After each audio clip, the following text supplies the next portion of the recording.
Bonjour à tous, une nouvelle vidéo consacrée à l'étude des lois de finances. Alors vidéo d'introduction aux épisodes à suivre qui nous permettront d'entrer dans le détail de l'étude de cette notion qui, vous l'avez compris maintenant, est une notion essentielle d'un cours de droit public financier. Je vous rappelle l'intitulé de la LOLF, Loi organique relative aux lois de finances. S'agissant de l'étude du budget de l'État, la loi de finances est bien évidemment un incontournable puisqu'elle va véhiculer le budget de l'État. Alors, la notion de loi de finances remonte effectivement à la Restauration.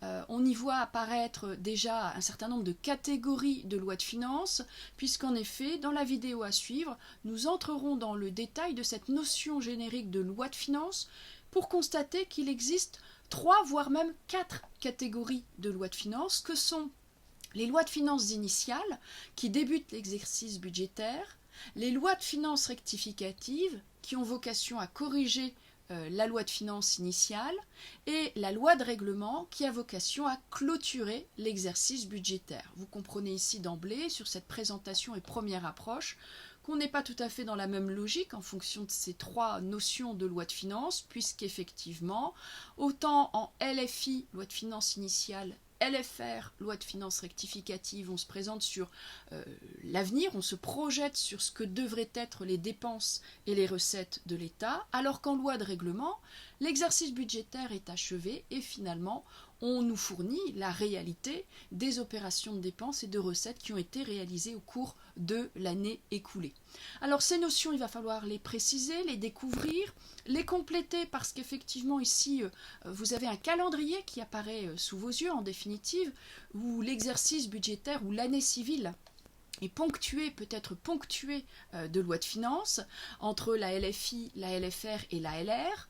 Et ce calendrier peut soulever parfois quelques difficultés, notamment lorsque on accuse un retard dans l'examen de ces projets de loi de finances. Je vous donne un exemple concret.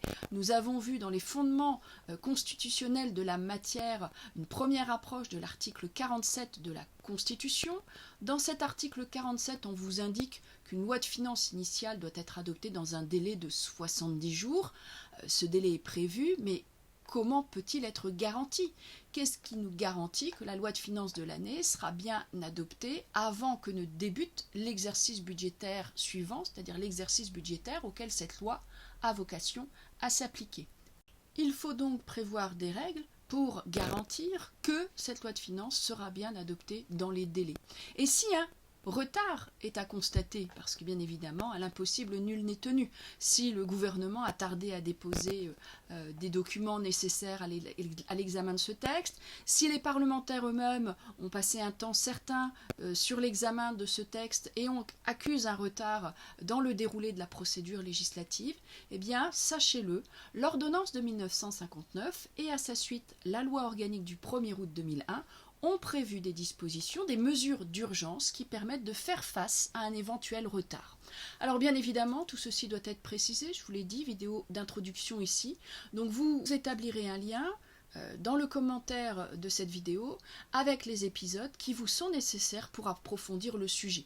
Alors, lorsque nous aurons fait le point sur ces catégories de lois de finances, il faudra ensuite en envisager le contenu. Qu'est-ce qui explique que l'on ait un vocabulaire spécifique dédié à cette notion, à ce budget de l'État?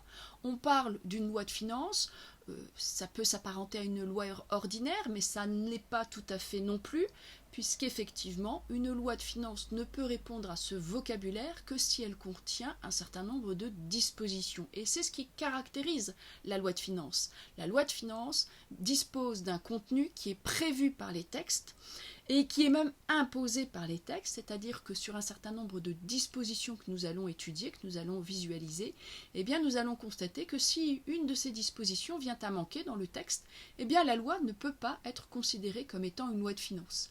Alors ça paraît un petit peu pointu d'un point de vue juridique, mais derrière tout cela, il y a des règles à respecter, il y a un régime un dispositif d'adoption des lois de finances qui n'est pas celui de l'adoption des lois ordinaires.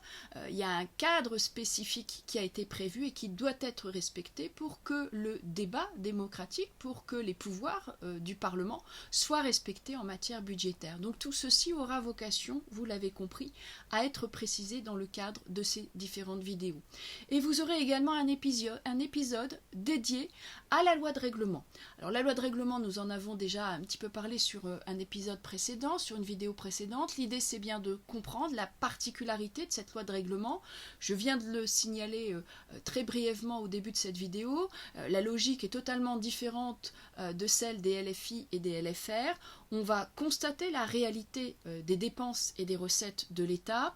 On va donc à un moment donné pouvoir se poser et le Parlement va avoir la possibilité de vérifier que l'autorisation budgétaire qu'il a accordée au stade de l'examen et de l'adoption de la loi de finances initiale, éventuellement corrigée en loi de finances rectificative, a bien été respectée. Voilà, introduction générale, présentation générale. Je vous invite maintenant à poursuivre le fil et à visionner les vidéos suivantes qui sont mises à votre disposition.